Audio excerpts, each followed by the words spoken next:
Stop. Welcome back. Woo! Welcome back. All right. What's up? We are back. Not all black and white. I don't know if anyone missed us. You didn't. Kel Dansby, alongside the infamous Jordan Philly Jordo at Philly Jordo. Forever, Chip Kelly. He's going to change his name to Philly Jordo XOXOCK. Chip Kelly the God. His undying love for Chip Kelly is coming through right now, and I really can't stand it. When Chip Kelly leaves next year and bounces back to college football, I'm going to love it. I mean, I guess I could see him go back to college football after he wins the Super Bowl. You know, you got the Super Bowl ring. You might want to get the national championship next, but he ain't leaving anytime soon. Oh, it's the Eagles' last championship? Oh my God, let's Oh, okay, all right, yeah, that's ending all discussions. That's how you end it.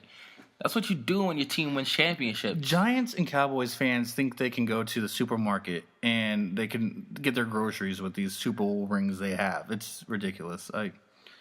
You can do a lot. You can trash talk Eagles fans. All I know is that when we win the next 5 Super Bowls, we're not going to be like that. Always looking forward, not looking at our crappy season that the Giants are having. Oh, yes, the classy Philadelphia Eagles fans. That is exactly what you guys are known for. We're amazing. Top-notch Amazing. fans. You guys are horrible. Ask Adrian Peterson what he thinks of your fans. He's going to hate them after next week. Hate them. You hear him complain about Ravens fans? He's never been to Philly then. Oh, it's at Minnesota. Oh, a lucky guy. No one wants to play at the Link. Someone just got jumped at the Link. Yeah, that's not a good look. Yeah, that's classy. You gotta stop doing that. 6-on-1, jumping a guy at the Link. Tells us a lot about you Philly fans. Anyway, we digress. This is what happens when we take a long hiatus between shows. And I'm not going to lie. My Giants aren't doing too well. So Jordan's feeling a little confident. His team was the bottom of the barrel last year, and now he got his swagger back. It's all good. They're going to lose in the first round. San Fran is going to be San Fran. And then he'll be watching the playoffs like me. San Fran's going to run for like 80 yards, and Colin Kaepernick's going to throw for like 180, and we'll be good. Win 35-10. You're going to win 35-10 on that defense? Yeah, okay. Chip. First subject, what we're supposed to be talking about, RG3, Shanahan, Redskins. We talked about it in our other podcast. We don't have a friend who's a Redskins fan. So we can't get all of this trash talk off our chest to anyone. It's good. He'd feel really bullied, too. I'd feel bad for him. Yes, stop cyberbullying and stop bullying Redskins fans. I'm lying. I can't even say that with a straight face. We're going to bully Redskins fans. They're horrible. They had one lucky year in the NFC East. They were pounding their chest. They came back down to earth. This is what they are. This is what you get with Shanahan. He's gone. That's it. For the record, I hope he stays. I hope he gets a contract extension. I hope Dan Snyder is there forever, just like how I hope Jerry Jones is there with Jason Garrett forever. And also, while we're on it, I hope Kevin Gilbride is with the Giants forever. Oh, don't wish that evil upon me. Take that back. It's bad juju. That's not. He has to go too. Eagles got the best coaching staff in the NFC East. Yeah. It's a new coaching staff. Yeah. Our coaching staff. How many rings your coaching staff has? So, Redskins. Every one of our coordinators have a ring. Each coordinator has a ring. A beautiful, shiny ring. One has 2. Yeah, well, I was just watching the Oilers 93 yesterday on NFL Network, A Football Life, and Gilbride got socked out by Buddy Ride, and so Eagle fans win that one. Yeah. He should have retired after that. He's horrible, though. But it's okay. Dave Cutcliffe, future New York Giants offensive coordinator. You heard it here first. I've been saying it all year. The Manning connection. He's doing great with a horrible offense in college, putting up numbers. Took his team far. Giants offensive coordinator. Giants got to win the next 3 games, get a worse draft pick, and give hope for the future. Hey, there's tons of good people in this draft. We're breaking down our top 5 a little bit later in the podcast. But stay on track. See, this is what happens when Jordan doesn't do this for months. So Shanny benched RG3. And how do you feel about the move? Well, I think the Redskins are dumb, but that's not news. So you Like, don't think they should have benched him? No, you don't bench your starting quarterback.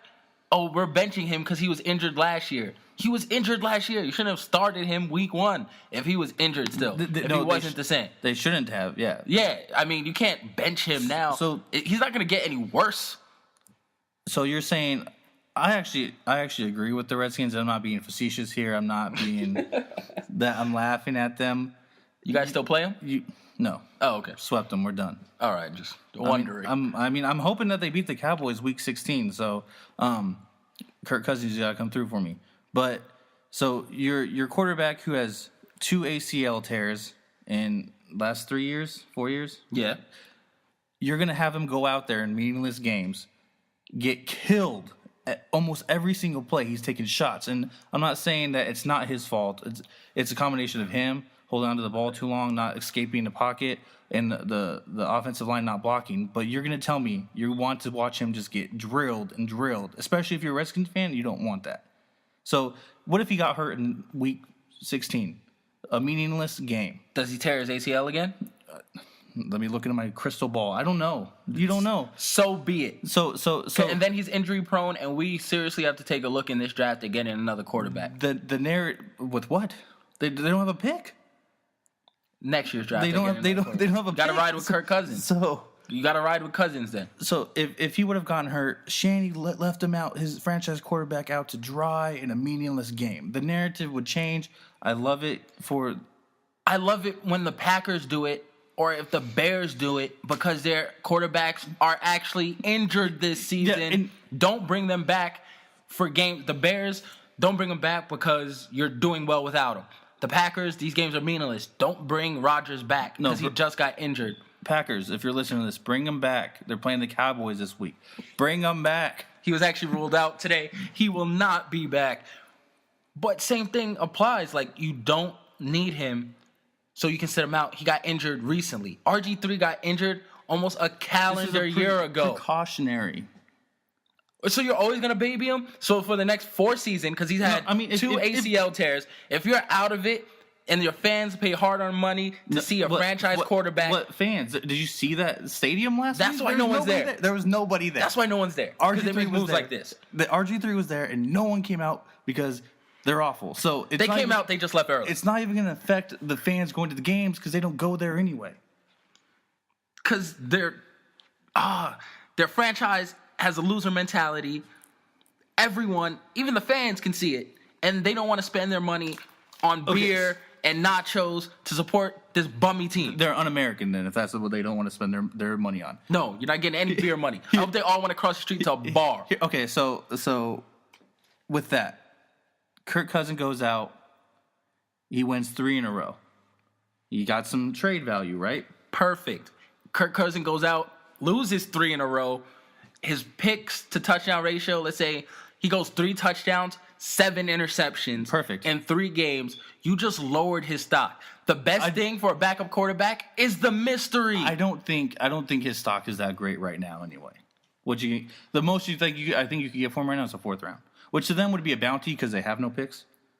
But if he goes out there and he performs well, you might be able to get a 3rd. Some people will say 2 2s. I think that's way too much for a person that, if he goes 3-0, is going to beat the Falcons, who are almost the number 1 pick. Cowboys, who have the worst defense in almost NFL history. And then I think they play the Giants. Shout out Monty. Yeah, Monty.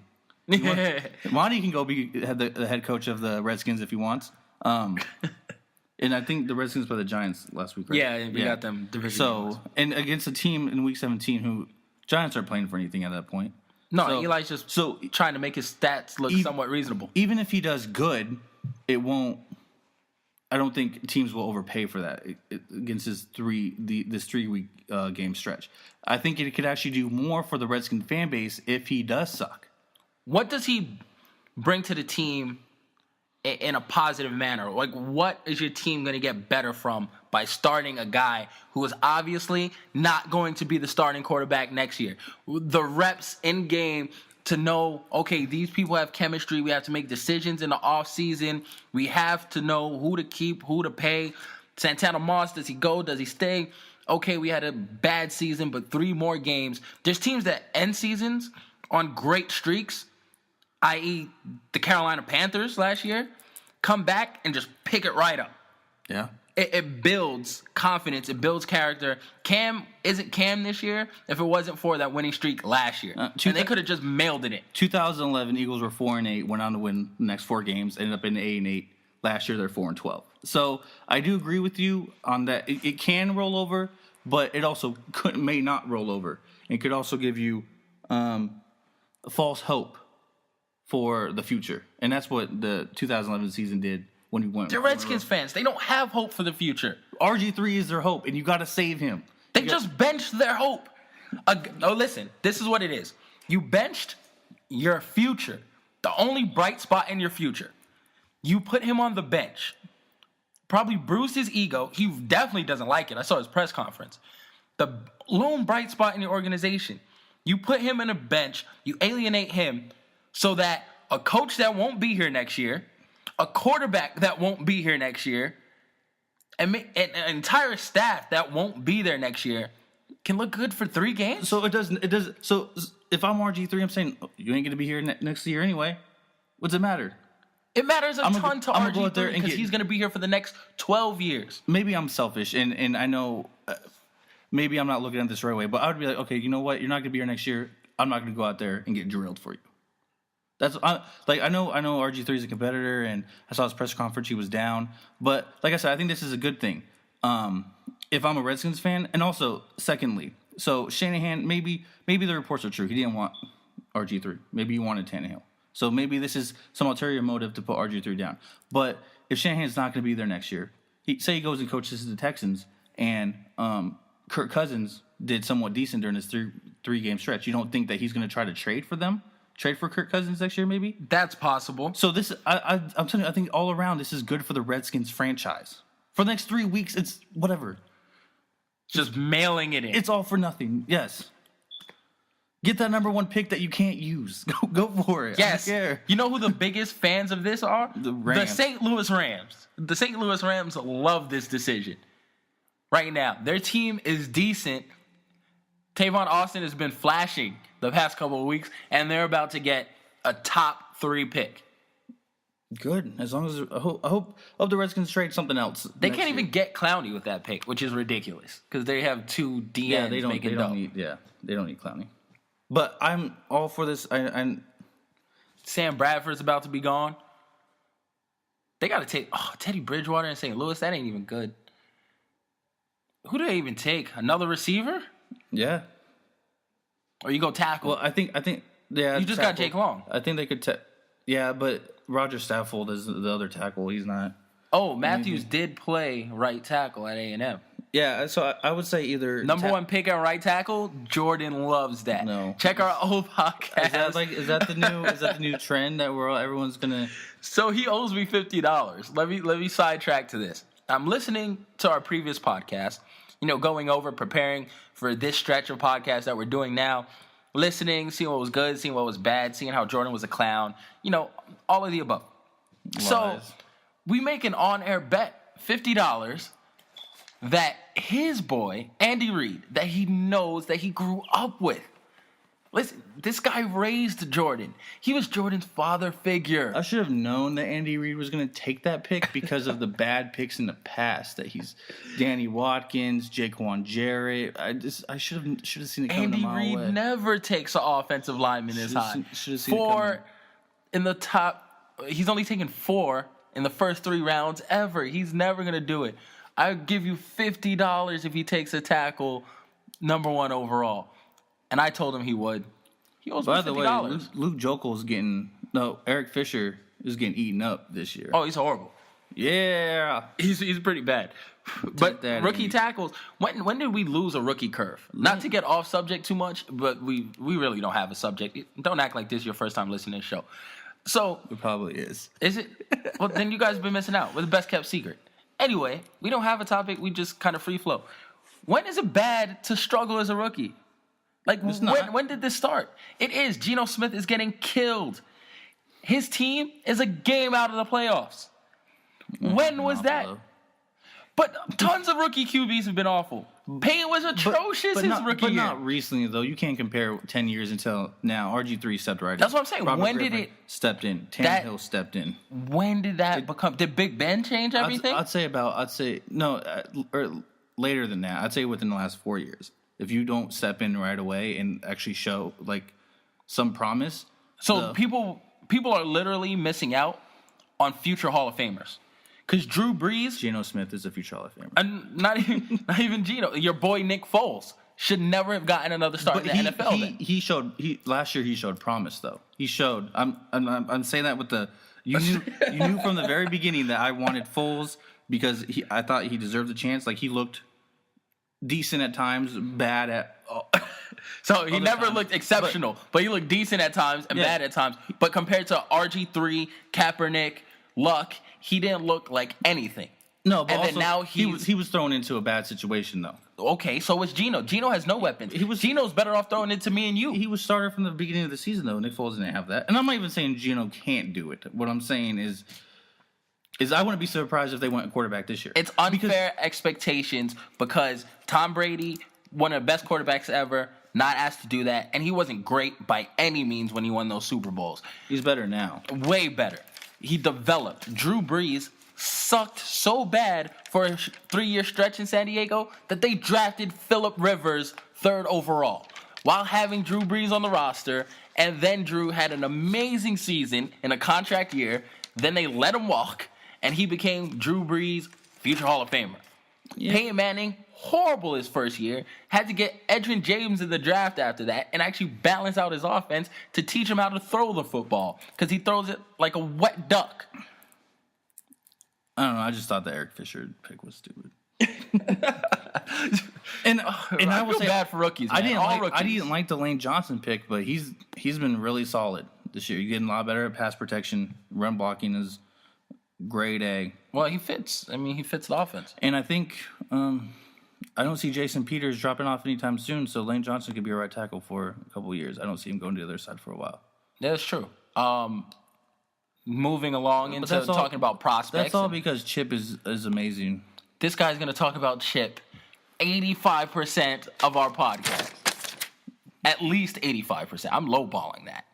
Did we mention he loves Chip? Sorry you don't have a coach that you can just... I don't. I just have a 2-time Super Bowl winning coach. So, top 5 prospects. Our next thing up is top 5 prospects this year. We talked about the top 5 prospects last year and how Jordan hates them and how rookies suck and how they never should have been drafted into the NFL in his opinion. Except for Lane Johnson, who is the poster child offensive tackle. I agree with that. 100%. Smartest thing you've ever said. So, top 5 prospects this year. We both rank them. We have our top 5 going into the bowl games. Make sure you catch these guys over the next few weeks. You guys get to see them up close. It's not like Saturdays when, you might miss something. Games aren't on television, all that stuff. No, you'll get to see these guys up close and personal, see what they do, and they all should really stand out. We'll go one by one. I'll go number 1 overall prospect for me, Jadeveon Clowney. It's not a surprise. Go watch the video. Ask Michigan how good he is. The guy could have came straight out of high school and went to the pros, in my opinion. There's been very few players that I'll say that about. Probably Adrian Peterson being the last one before him that can just make the jump directly to the pros, I think, and Jadeveon was one. Yeah, I'm pretty boring. I have Clowney at 1, too. The whole he wasn't trying hard during the season I don't really care too much. I mean, he took that $5 million injury settlement out. Like, you can tell that he just wanted to get through the season. I really don't. I don't even think he sandbagged it. Like, he's a D lineman. What do you want them to do? Yeah, and people think that he should make a play every play. There's gonna be some plays where you get blocked. You can never do that on the defensive line, and they can scheme to take you out. They can literally triple team you and go the other way. So I don't. I think it was kind of greatly exaggerated. Now, I see. Do you think he's better than, like, as far as the offensive lineman prospects go, Gerald McCoy, Sue? Do you think he's like dominant like them? Clowney? Yeah. Yeah. I think he's leaps and bounds better. Well, it's so hard to be extremely dominant at D tackle position. Like Brandon Graham, yeah, it's true. You and Brandon Graham, Cole. you guys had a conversation once, right? You guys are best friends. But okay. This is Eagles talk hour. Look at this guy. He blocks a lot of Eagles fans, though. People who don't even talk to him or say anything, he's blocked. I think he really just searches Eagles fans and just blocks them prematurely, just in case. All right. Well, he had some harsh words for you in the past. No, Clowney for me, yeah, man. He's the best DN prospect since Pep. I like him better than Mario Williams coming out of NC State. I mean, yeah, it's just he's clear. Now I don't know if he's going to be taken first overall. I don't think he should be taken above. Mario Williams necessarily shouldn't have been taken. He should have been taken. overall. Should have been taken over a running back. Like Texans got that right. Oh, over Bush? Yeah, Everyone got it wrong. How about that? not Texans. They got it less wrong. Yeah, that's a good way to put it. I mean, the guy bounced at first opportunity. A quarterback should be taken. A franchise quarterback, if you think he's going to be a franchise quarterback, should be taken above. Yeah, but then Leinart and Young that year. Damn, that was a bad draft. Yeah, Clowney. So I can't take a quarterback over Clowney. Honestly, I couldn't. I'll suck for another year. what does that get you? Look at they. No, it allows you to suck. Texans have J.J. Watt, and whoa, look at their record. It doesn't matter. If I'm the Houston Texans, I take Anthony Barr. You need a quarterback. I take Barr. What? Why? So your defense can get better, and you still can't score any points? Because if there's a phenomenal game-changing defensive player, It's not J.J. Watt? yeah, sure. Yeah. Can you have too many? You can if your offense is not good. Listen, Texans, I think, are more apt. First of all, they got to get back to running the ball. Texans are okay. They've gone the whole mediocre system QB that route with Schaub, and they saw that they reached a limit. Like last year was their peak, and then you saw that they just went like 3 games ago. I think that's when they started losing. Okay, I love making predictions on this podcast. You know, I do it ever so often. I'm always correct. I'm always right. If you hear any of my predictions, I'll pull them back up. I'm always right. TP2 the future. Check me out. You got benched for Matt McGloin. Hey, listen, Terrell Pryor at least beat out Matt Flynn, in which I predicted. So I'll tell you exactly what the Houston Texans are going to do. You ready for this? They're hiring Lovie Smith as their coach. Lovie Smith is going to get Jay Cutler because the Bears are going to let him walk due to this stretch. I don't think so. They're going to pay Jay Cutler $100 million to be their quarterback, and they're going to select Anthony Barr with their first-round pick. That is what the Houston Texans are going to do. Why would Jay Cutler go with Lovie Smith when Lovie Smith was the head coach? Never got him like any good offensive coordinators. Because it's a fresh staff. Everyone's in place. You can ask Jay, who do you want to help you run this offense? You have Andre Johnson as a receiver. You had Brandon Marshall. Sure. You have Andre Johnson. Okay. And then you have what's his face at running back? I think Foster. I think Foster's on the down Listen, slope. I'm just saying. You have Foster and Tate. Well, Tate's a free agent this year, so he's gone. You don't think they resign him? No. Okay. Semantics. You have Foster, who just has to stay healthy. Big if. You have a decent O-line. No worse than the ones you had in Chicago. They're actually really good this year, their O-line, though. You have Dre on the outside, who isn't Brandon Marshall, but was the number 1 receiver in the league for a good 3-year stretch. He's a Hall of Fame receiver. You can throw to that guy. You have a young receiver. Okay, you left your other young receiver on Alshon Jeffrey. Sure, we have one too who's dynamic. DeAndre Hopkins. You got a good tight end. What else do you need? Listen, I mean that's a good idea, but it's a genius idea. I should be a GM, and it's going to happen. This is what you said last year with Terrell Pryor. I mean, how about why do they have to hire Lovie Smith? How come? I just think they're going for Lovie Smith. I think that's my thing that I have a. Yeah, it sounds like good and all, but I can't see Jay Cutler getting back with Lovie Smith. The only way I hire Lovie Smith to be a head coach, if I tell him, "Hey, I'm choosing your offensive coordinator. You can't choose it because you chose it. You've shown that you can't choose him." I think that's fair. I'll give you that. I think that's fair. I think that's how they go. All right. So, we're only on number 2. Number two, I just talked about him, Anthony Barr. Future Barr, same. Houston Texan. All right. That's who I would like the Eagles to get, but they're, You're way too far when past when you're in a playoff hunt, you kind of have to sacrifice some stuff. Oh, yes. You guys know all about that. Mike Evans is my number 3. wide receiver, Texas A&M. That guy's just a beast. I mean, you just look at the rules in the NFL now. You look at players like Jimmy Graham when he flexes out wide. You look at Alshon Jeffrey, who's super young and crushing it. Julio Jones when he's healthy. Deshaun Jackson. It's just, you can't, not Deshaun Jackson. Killing it, man. I hate you Eagles fans. Killing it. With a passion. And He's whack. We want Riley Cooper. Riley Cooper. So second in the league with yards per reception behind Josh Gordon. Josh Gordon 19.7 yards per reception. Riley Cooper 19.2. Great. They just throw it to them long. Love it. So Mike Evans, he's like that new type of receiver, Megatron type build. He's a game changer. So I like Mike Evans' third prospect. My number 3 prospect is Teddy Bridgewater. I'm still on the Teddy train. I think he's the best quarterback in this draft, which has kind of gone down a bit after Mariota went back. Bryce Petty from Baylor said he was going back. He after the Central Florida loss to Blake Bortles, who could also come out of this draft, the hype kind of stopped with him, but he still put up. I don't want to say numbers because that doesn't really matter. It matters like the technique. He has good accuracy. Some intermediate throws can be improved on, but Teddy's still the number 1 quarterback. But Derek Carr has been catching up. My number 4 quarterback is Sammy Watkins. Way better than Mike Evans. Way better. The best wide receiver in this league. Fast is. I think everyone on here agrees with me. I don't think anyone agrees with me. Sammy Watkins is the truth. So instead of fast, big, strong, stuff you just never get, you go with Sammy Watkins. You get that with Sammy.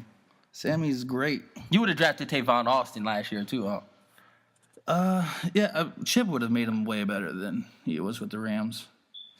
I'm not talking about Chip. I hate Chip. Well, see, and that's what I think. I think. So for the first 8 weeks of the season, Tavon looked like a bust, even though we knew that he had the talent stuff. Like the coaching, the coaching matters a lot in where these like prospects go and how they are handled. Yeah, I thought the Keenan Allen to San Diego pick was perfect last year. Big, tall receiver, a guy with great hands, slipped a little, and then boom, what do you know? He's their number 1 receiver this year. So, I mean, perfect fit, perfect type of receiver, and I think Mike Evans brings that same thing. My number 4 prospect, I actually don't even have Bridgewater on the board, by the way. I just don't find anything dynamic about him. You might change my mind, but he's not like, a bigger quarterback. Like, he's not thick or anything. Like, he's skinny, he's wiry. He disappears in big games. He puts up mediocre stats on a college level in a horrible division. I can't see that. Like, well, I don't know. You have to do something. If you're in a horrible division with a horrible schedule, you better put up great numbers. You're going to see more about, I forget who their bowl opponent is, but I think that will show them a lot. I think with a lot of these quarterbacks, these bowl games will show you Derek Carr playing USC. I forget who Louisville's playing. But yeah, keep going. You have some. Oh, my number 4 prospect. Yeah, you threw me off track. I'm trying to think about that. Marquise Lee is the number 4 prospect for me. Yes, he disappeared a little bit off of people's radars because Matt Barkley left. USC was USC and they were horrible. He had a few injuries. Marquise Lee is AJ Green. Like, if you carbon copied AJ Green, that's Marquise Lee. He's still a great receiver. He's been the best receiver at USC for 3 years now. Like, he is legit. There's no reason why people should forget about him. And the sad part is he's going to slip down to like 18 or 20. A really good team is going to pick him up, and it's going to be scary. I don't want to give Andrew Luck Marquise Lee. Might be cool if he went to the Bills to get with Robert Woods again. That'd be kind of cool. That'd be cool. I don't like the quarterback situation. I mean, I never like drafting someone when someone else on their team is better at the same position. Is that bad? What do you mean? Like Robert Woods. I wouldn't have taken him last year. He's good. But there's someone on your team that's better than you at that position. So I'm not taking you. I'll just wait for them to come out. I feel the same thing about Florida State. I'm not drafting a Florida State quarterback because after you, there's always someone better. Jameis excluded. Jameis will probably be the best quarterback in Florida State history. Yeah. Sorry, Charlie Ward. And apologize to Chris Wink.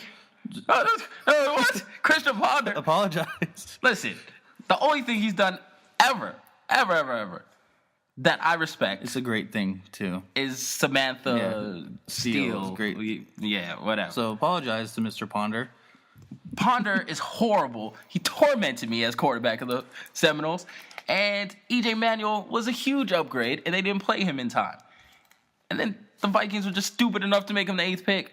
And then EJ Manuel goes 16, and he's still, neither of them are as good as Jameis No, they're not. Winston is right now, which is ridiculous. So number 5, you go with number 5. I'll finish it. I have Derek Carr from Fresno State. Now, Oh, this guy, he loves the quarterbacks. It's the most important position. It's the most important position in the league, and the second most important position is backup quarterback. You love the backup quarterbacks. Derek Carr. I remember when I watched the first game of the season. I forget who they were playing. He had like 75 attempts. I was just so impressed with the way he ran the hurry up, and being a Eagles fan, it's kind of boring to watch a game where they huddle and not go. So when it takes a really intelligent person to process information, go fast, get everyone together, do it. I'm really impressed with Derek Carr.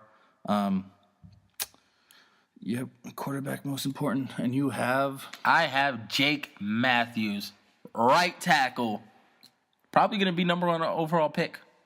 Now that we look at it, or number 2. He'll be number 2 because I think the Rams. Yeah, wherever the Redskins happen to fall. How about that? He'll go there. We'll come out with our mock drafts, I guess, sooner than later, right? Everyone else is putting theirs up. Well, We don't even got to wait for people to declare for the draft. We're just going to go for it. Yeah, that's kind of annoying. People had Mariota in mock draft and he went back. Probably after the season.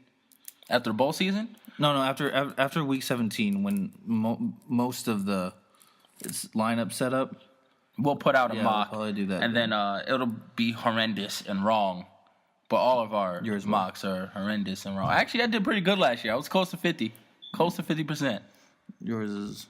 Don't listen to Jordan. He knows I'm better at mocks. He knows that the Giants are a better franchise better than at the Eagles. mocking the Giants.